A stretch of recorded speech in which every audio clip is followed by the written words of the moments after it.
low-key, easy night of just hunting for some easy prizes. I'm up in Atwood. If you look on the map, we're up here on the very edge of the Bahamas. One of the few deep water ports in the Bahamas. So I'm going to just do a little cruising and see what I can find. I'm sailing my Bellona with its mix of mediums, longs on the front, carronades, a bunch of good knowledges, trying to unlock some more. Atwood is not a port that I have any outpost in, so I've got to take my ship with me, take my cargo with me.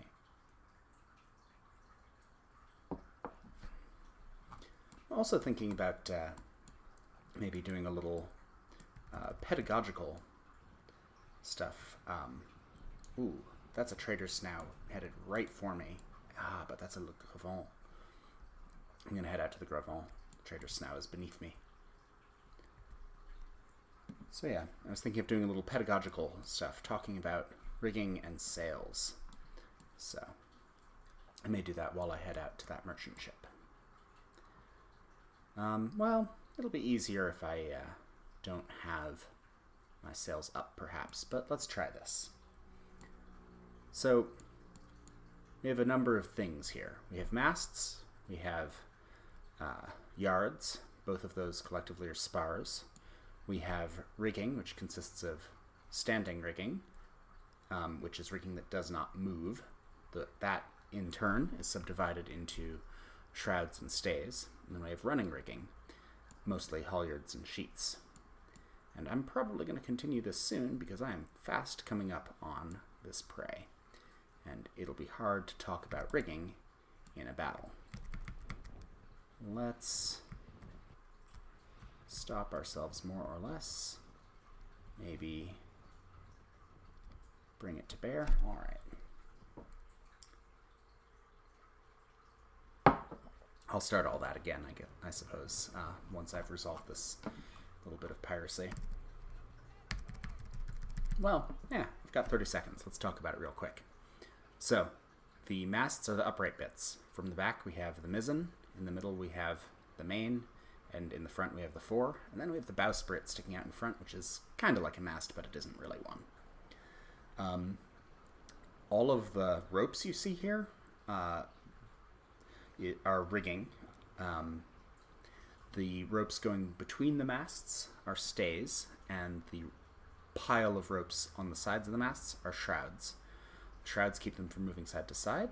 The stays keep them from moving front to back. And, well, now we're making some sail, and I'm going to interrupt myself again. Yeah, I'll talk about what the sails are in a moment. But you can't really see, they don't mostly model, the sheets and the halyards. But the halyards are used to haul sails into position, like to open them. And the sheets are used to get them to the right angle. That's a little good damage to their sails. Could have been more, could have been more. So when you change the yards, those are the horizontal spars attached to the masts, you are using sheets to do that, and you're using the yards themselves. And you've also got sheets down on the corners of the sails there. I think they're invisible in this game. Yeah, that sail's just floating in the ether. I find it really interesting how the sound gets louder when you get close in. Let's do this.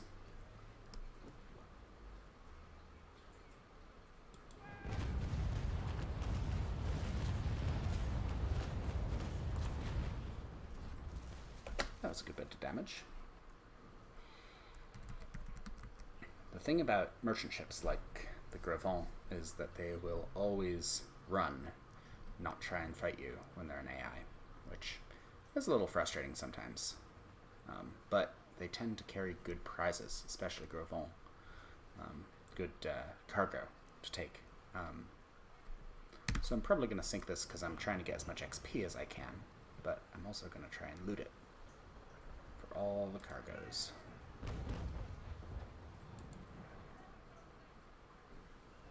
Alright, as long as I've got the sails out and I'm making my way towards it, let's talk about them. Let's start with the mainmast, because it's very typical here. It's got 3 sails. A little one on the top, a big one in the middle, a smaller one on the bottom. The bottom one is the course, also known as just the mainsail. Then above that we have the topsail, and above that we have the topgallant. Sometimes you'll have more sails. Sometimes you'll have a topsail divided into an upper and lower topsail. Sometimes you'll have a royal up above the topgallant, but you don't need to worry about that right now. Up above the royal, I think you can have a skysail and maybe even a moonraker above that. So sails have great names. Yeah, that didn't do much. It was a little raking, a little bit of too much of an angle. Let's send the men running across the deck to change the cannons. The foremast has similarly a 4-course, a 4-topsail, and a 4-topgallant on it. But then on the mizzen here, we have a topgallant and we have a topsail, mizzen, topgallant, mizzen, topsail. But we have a slightly different thing than a course. That, you'll see, is a sail that is rigged fore and aft, meaning that it runs with the line of the ship, more or less, except it's swung out right now. It's gaff rigged. That means it's got that top spar at that angle on it. That's called a spanker. It really helps manage wind pressure on the back of the vessel when you need to turn around. Like I need to right now, but I'm just going to turn with my rudder. Nah, I'll turn with my whole vessel. So, yeah, let's keep hunting this thing. So, yeah, usually instead of a like normal square rigged course on the mizzen, you'll find a gaff rigged spanker like that. It's also worth noting that everything has tons and tons of names. You know, a ship might mean one thing, but things that are not ships might get called ships, or similarly might get called sloops or frigates or whatever. Like, similarly, there are sometimes different terms for sails and things, but generally the vocabulary is pretty consistent because you need to be able to take new crew and start telling them what to do. So they need to know the names of things. Then we have these 2 square sails in the front on the bowsprit. The lower one there is the spritsail, and the one above that is the sprit topsail. Sprit topsails are a little antiquated by the time of this game. I guess like early 1800s. So, ooh, that was some good chain shot.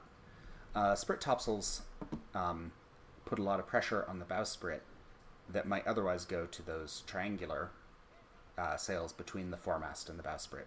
Those are jibs. So, like, you know, there's only so much strain that a spar can take. And if you put lots and lots of canvas on something, it could break. It doesn't in this game, but it could in reality. So the sprit topsail was kind of falling out of fashion at this point. The spritsail and the sprit topsail also completely block your forward vision. Like, you basically can't see the deck, right?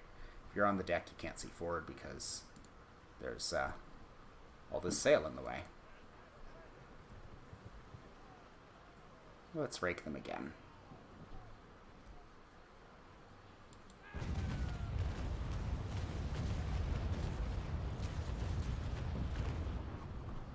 Not as many landed as I would have hoped.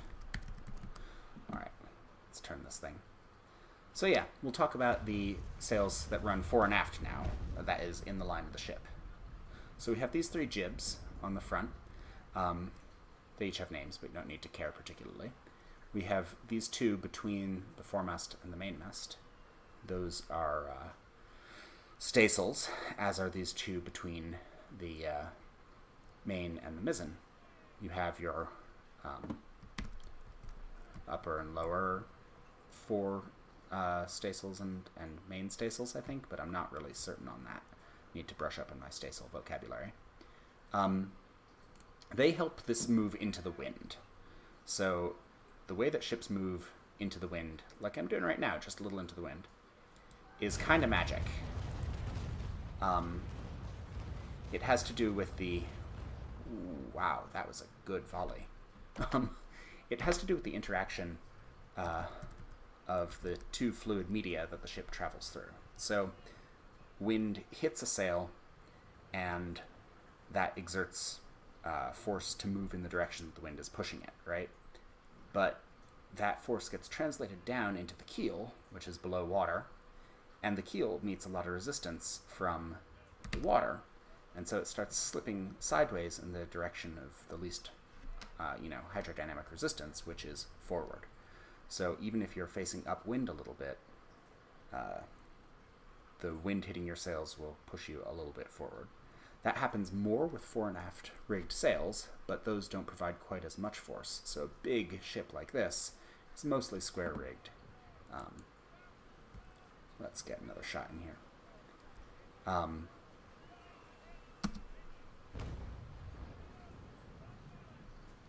Let's lower that one. There we go. So being mostly square rigged just to get enough force to keep moving it at all, which is why it goes faster when it is heading downwind than heading into the wind. Now, bear in mind I am by no means an expert on any of this, so there's a good possibility I've gotten details wrong, and the physics of how ships move is complex, fascinating, and way above my pay grade, as it were. So, there's even some stuff where, the sail bowing out forms, an airfoil, and the motion of air across it will, pull it in the direction of the bit where it's bowing out, and I don't get how that works. And I would love to understand more, but I only have the most basic grasp of it so far.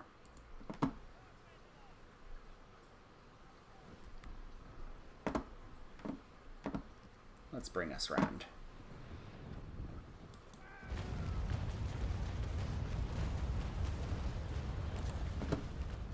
Ooh, that was not a good showing. A lot of that bounced off. Now we're taking a beating from them. I mean, not a real beating, we outclass them massively, but still. You'll notice also that there is, a little zigzagging of the rope there, and that's all reinforcement, because, if one rope should go from strain or from a cannonball, you want it to be able to still hold. The reason the shrouds have these cross things on them also is so that people can climb up them. Also, I think, to hold them together and reinforce them. Everything's serving multiple purposes on a ship. Let's cross their stern. That'll be good. One moment.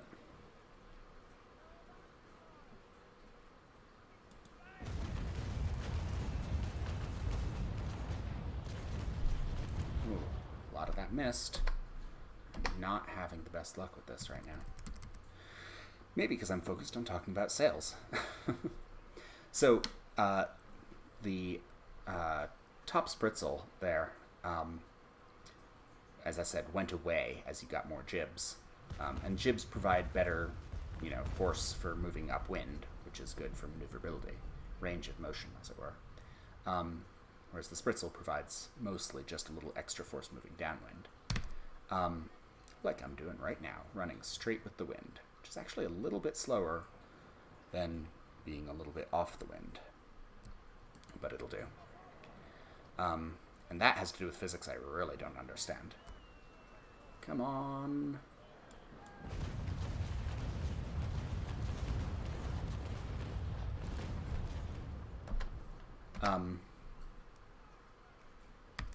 They're starting to suffer. So, yeah, I think more jibs was largely let's be able to move into the wind kind of design. I mean, they're also decent for moving with the wind. They fill a bit, you can see.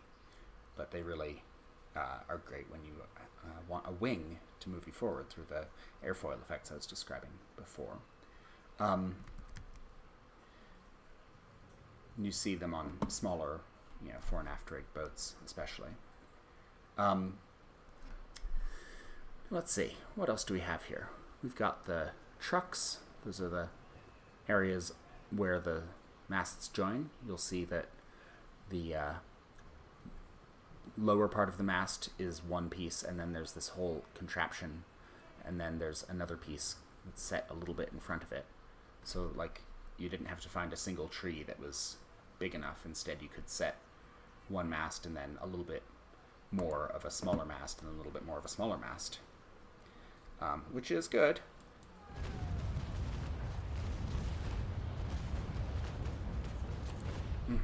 Just not sailing at the speed I think I am, I guess. Still, I mean, slowly destroying them, but it could be better.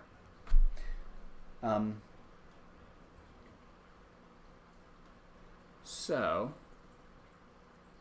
that is basic sail stuff. You'll notice also when I'm turning that, like, my main and mizzen, I'm turning away from the wind so they get less wind, and I'm turning the fore so that it gets all the wind. That's because I'm headed downwind, and so I want that to turn the front of the boat, the ship, faster.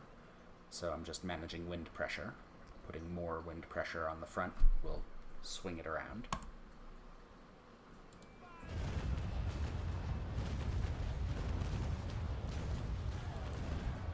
That is raking their stern. Crew shock, damaged their rudder, killed a whole bunch of crew, damaged the hull a lot. Ooh, would not want to be there. Yeah, that might actually lead me into talking about cannons. I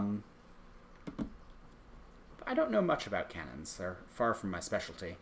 I do know that it would be normal to have a crew of, I think, something like 10 men per gun at this point. You'd have someone ready to put out fires because you've got all this gunpowder running around. You'd have someone else ready to swab the bore, running a wet sponge essentially through it just to get all of the residue from the shot out and get any remaining little bits of burning embers out, so that the gun wouldn't go off prematurely. You'd have a captain captain of the gun crew who would, issue the orders and keep everything going. You'd have someone else who would put the charge and shot in, I think. Maybe that was one person, maybe it was two. You'd have powder monkeys, potentially, young boys running back and forth from the magazine.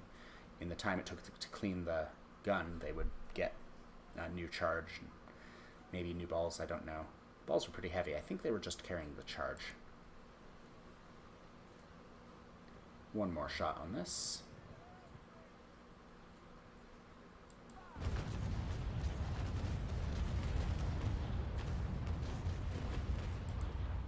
My gun crews need a little practice. Need a little work.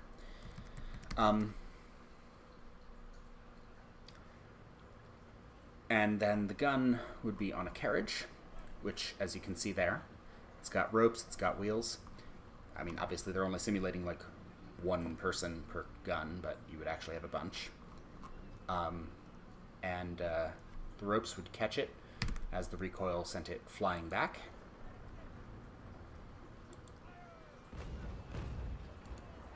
And then you could roll it forward and roll it back. But when you fired it and the recoil sent it back, it was then in a good position to clean, swab out the bore, load, all of that, because it was all muzzle loading.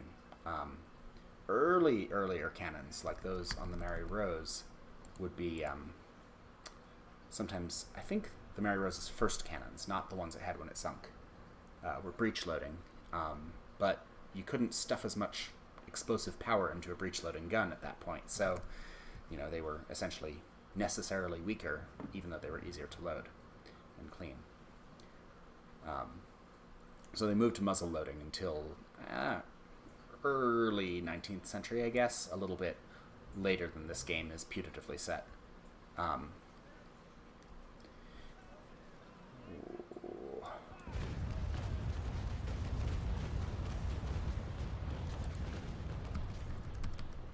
Why am I so bad at hitting this thing?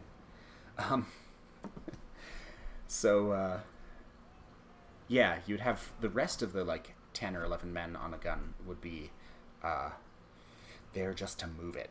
These things would weigh like a couple tons potentially, and that's just the smaller ones. They were solid metal and, you know, heavy oak and all of that. And that weight was partially to counteract the recoil and partially just to have enough, like, you know, metal to hold all of the gunpowder exploding that would fire the cannonball forward. So I can move these side to side pretty quickly in this game. That is still unrealistically quick. Like, the up and down part is real quick. The side to side is real quick too. When in reality,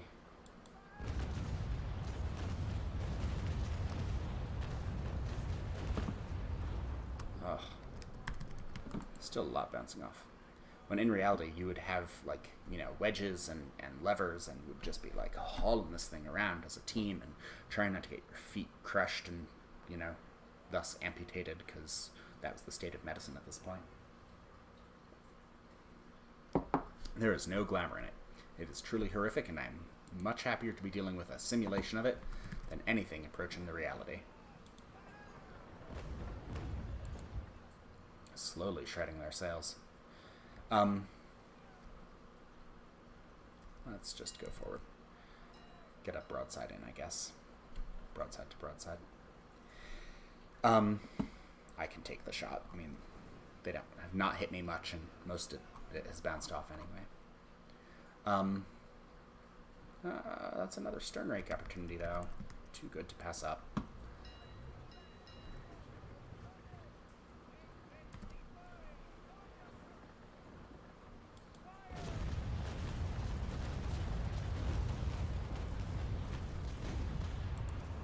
That was better. Anyway, what would you do? You would swab out the gun. You would put the charge in. You would put the wadding in. You would the wadding would be like, well, let me back up. The charge would be a bunch of gunpowder, usually in a container, so that you could just throw it down the barrel and, like, ram it into place. That container would often be like flannel or something.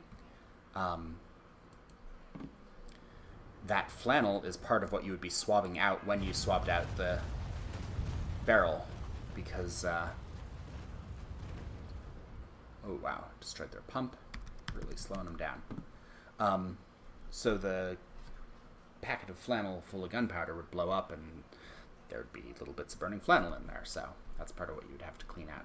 Anyway, so you swab that stuff out, throw in the charge, you throw in the wadding, which is just a bunch of, like, I guess, cotton, lint, fabric, whatever, something to sort of seal the explosion, make sure that the exploding gas doesn't just go past everything. Then you would throw the charge in, or the shot in, which would be, you know, the grape shot or chain shot, or just, you know, heavy cannonball. And of course you could put in multiple cannonballs or multiple charges, and this game lets you do that only if you have the appropriate perk, which I don't. But I have heard of so much as triple-shotted cannons, triple-shotted cannons where they would throw in 3 cannonballs, which wouldn't go as far, but would just cause a lot of havoc when they hit. Here we go.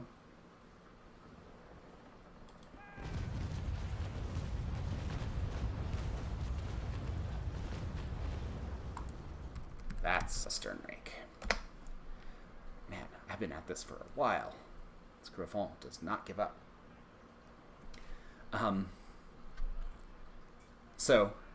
Then you would run out the gun, which would mean hauling it forward until the front of the carriage hit the side of the ship and the muzzle was sticking out the sides. Like, these guns are all run out. You can see them sticking out. And then, depending on the era and depending on the guns, there were different firing mechanisms. Some of them were safer than others. But it would be usual for there to be a hole in the back of the cannon, and you would put an iron through there that would pierce the cartridge that the gunpowder was in. and then you would pour some very fine gunpowder into it just to connect it all, and then you would light that gunpowder either with a slow match, a little bit of burning rope, this is like a matchlock gun, or with the more modern and safer flintlock version, where you would stand well back, pull a cord that would trip a flintlock mechanism, and that would be enough to fire the cannon. And I do say fire here because fire was the term, right? This was made possible by flame.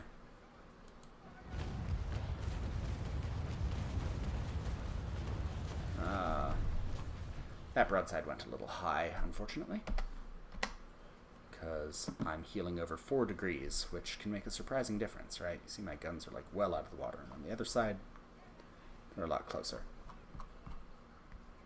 Alright, let's bring this around. Moving my stay-sails up and down changes my heel, especially because all the wind is hitting that and moving the ship over. I don't want to board this because I really just want the XP out of it, but I do want to be close enough to steal all the goods off of it when I get there. So let's try this.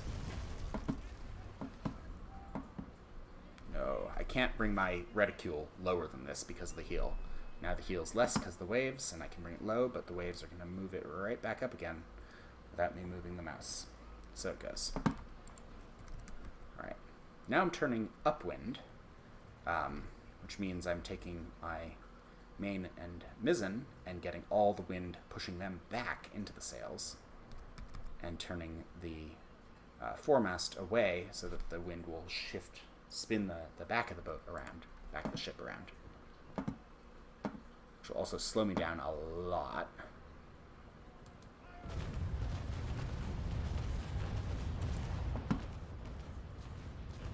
In fact, now I'm going to go negative, so I slam the helm in the opposite direction, turn the rudder the other way.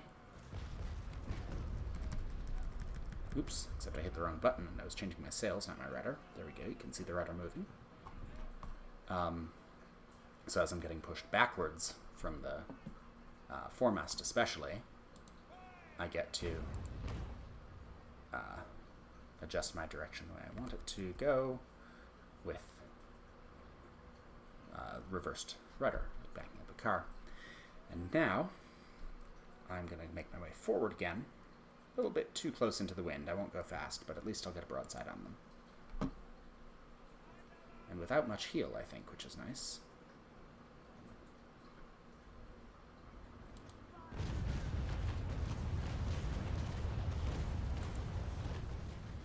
And that's it. They're out of structure. There's a fire on board. Hopefully they won't blow up. The wind is getting really unhelpful. Alright. Let's sail backwards to get into a better position. Which means I'm just going to fill all my sails with as much wind as I can, pushing me back, putting my rudder in the opposite direction. That fire has me worried. Don't blow up, don't blow up. Keeping my sails as filled as I can as I turn around.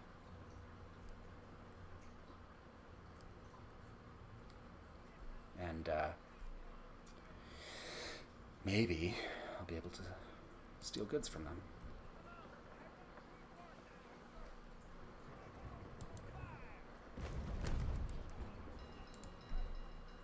I'm going to try and move forward now that I'm off the wind enough. The fire's burning down their side armor a little bit, and they sunk. Cool. Now if I can move forward at a reasonable speed, and don't blow up, don't blow up. Be underwater. Fire should go out because it's underwater. That's what fires do.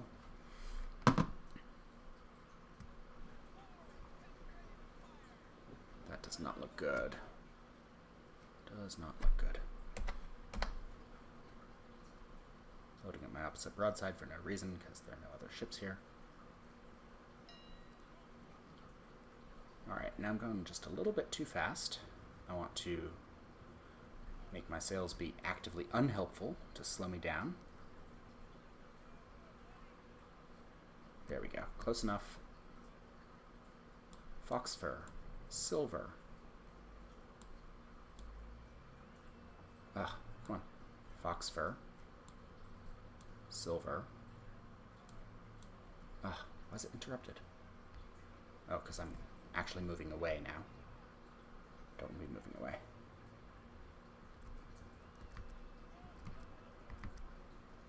Let's move ourselves up closer to them.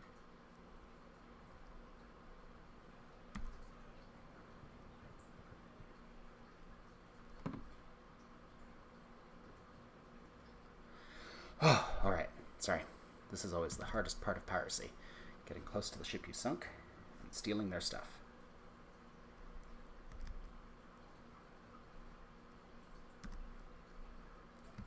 Alright. There we go. Fox fur, silver, maple sugar, not overloaded, miracle of miracles. Oh, I am way overloaded. That's okay. I'll leave the battle and I will head back down to my usual hunting grounds. So I encountered them somewhere off Atwood, so this is going to be approximate navigation. But it should be good enough. I'm within sight of Atwood, it'll be fine. That is a lot of gold. I mean, not like a lot, but enough a lot. Let's navigate from a little bit north. I think that's good with the wind. Let's turn around. Alright. So I've just got the planking knowledge for 6th and 7th rates, which is lovely. That gives me the ability to make my ships slower but heavier on the lowest rated ones. Not things like the Bologna here. So I'm going to try that out, I think, on my Rattlesnake Heavy, which is my big, like, escort ship. Even though I generally want my merchant missions to be pretty fast, but it might be fun to try it out. I just realized this shirt, To Canada with Love, or Toronto, Canada with Love, depending on how you read it, is not going to do anything to dispel the persistent rumors among my clanmates that I'm, in fact, Canadian. What can you do? Alright. So yeah, that's basic sail stuff. I mean, the details of, like, what is a halyard for what and what's a sheet for what are just, like, way more detailed than this model even accounts for with, like, its invisible sheets. But it gives you a broad description of what it might be. Let's see.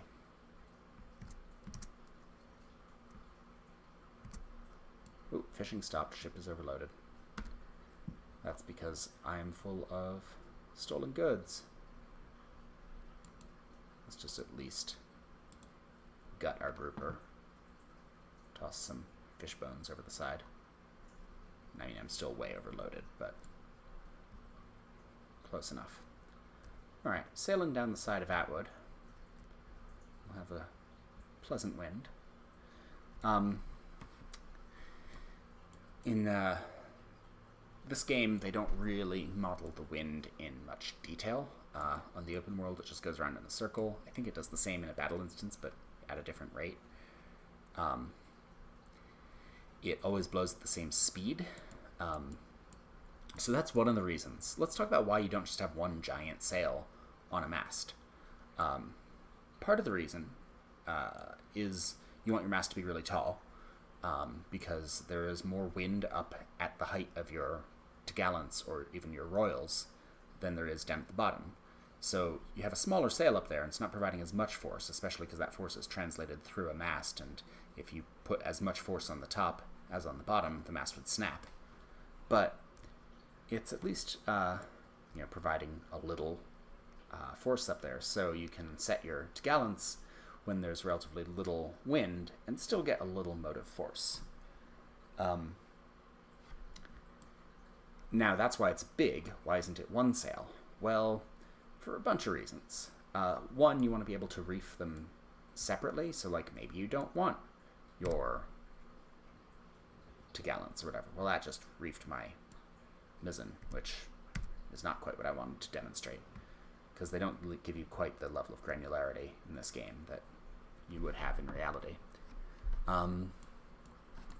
But yeah, the mast up at the top is weaker and is translating force through this whole tall thing, so maybe you don't want to strain the mast under certain circumstances, weather, running away from someone, whatever. You want to be careful about it. The Princeton of Neuchâtel, my favorite 6th rate, the real one, was finally captured by the Brits when its mast broke under the strain of the sails that it had out. So you want to be able to do it bit by bit. Now, there are other approaches. Like, you'll see that in East Asia at this period, it was pretty common to have sampan-rigged sails, which would be a single large sail with battens through it, stiff bits of typically bamboo, sometimes other things, that would enable the large sail to be sort of adjusted up or down as much as you needed, but also, have enough structural integrity that it wasn't just a giant floppy bit of canvas. This approach tended to work better, especially for sailing upwind. A sampan rig was good for going downwind, but it stiffened the sail too much to get any of those airfoil effects, which lessened the ability of a sampan-rigged ship to sail upwind. And that would be something like a junk. Let's turn a little upwind so we don't hit the sandbar as we approach. So yeah, just this gave you a lot of fine-grained control. It also allowed you to, sheet each sail into the perfect aerodynamic position, which, while not something that was necessarily understood scientifically, I think a lot of captains of the period had at least some, captains and bosuns, had at least some intuitive understanding of, the ship performs better and, moves faster upwind when we sheet it this way, and, let there be just enough slack that the sail bows out. You don't want it to be solid, flat. So yeah, that's more or less why. And again, I am far from an expert, so I would welcome corrections and input on any of this. But this is my current level of understanding. You also have all kinds of effects with the hydrodynamics of the water. So if you had a lot of weight forward, or if you even had just a lot of speed forward, and the bow pushed more deeper into the water, that could slow you down. So sometimes you would let out a little canvas so as to, or you would reef some sails so as to take a little bit less pressure off the ship and not force it down into the water, but let it hydroplane sort of across the water. You want the bow to be, riding as much as it can, though obviously you want the keel in the water so you can get those effects that push you forward that I mentioned. What else? You could also do a bunch of things that they don't show in the game, but they kind of support with knowledges and upgrades. There were things called stunsels, spelled like studding sails, which you could put little extra spars on the yards and then hang extra sail, and that would really help you when you were running downwind, because then you just have more sail being pushed forward, and that would be useful. The game allows you to use stunsels as a knowledge, but it never shows them in game, so you don't actually see it. You could also have things like bonnets, which would be a little bit of extra sail tied to the bottom of the sail, which could make it billow out more, which could be useful depending on your circumstances.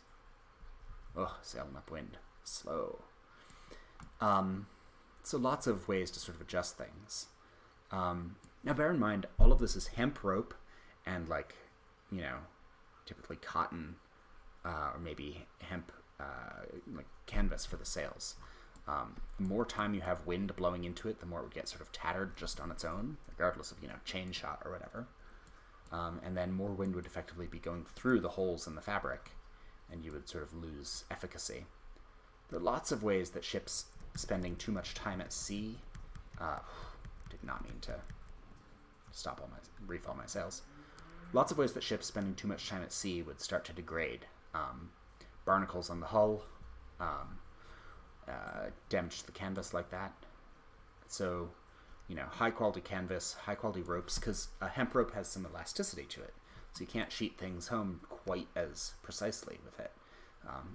It'll still have a little bounce no matter how tight you want to get it. Modern sailing vessels will use a lot more metal wire, but at this point that would be too difficult and expensive, and they didn't really have, metal wire. They had chain, and you're not going to do your sails with chain. So yeah, spend too much time at sea, and you would really need to haul out and scrape the barnacles off and replace your canvas, replace your rigging. Ropes would get damaged with use. You would splice them together. They would still be a little bit weaker if they were spliced, right? Unless you splice them really well, I guess. So just lots of maintenance that had to happen. Again, that's not something this game quite simulates, but it is something that that you would have to bear in mind at the time. All right, I am coming back to pit with my big haul of cargo, and I think, having talked far too much about rigging and sails, I think I'm going to call it a night. So thank you very much for stopping by, and I will see you next week.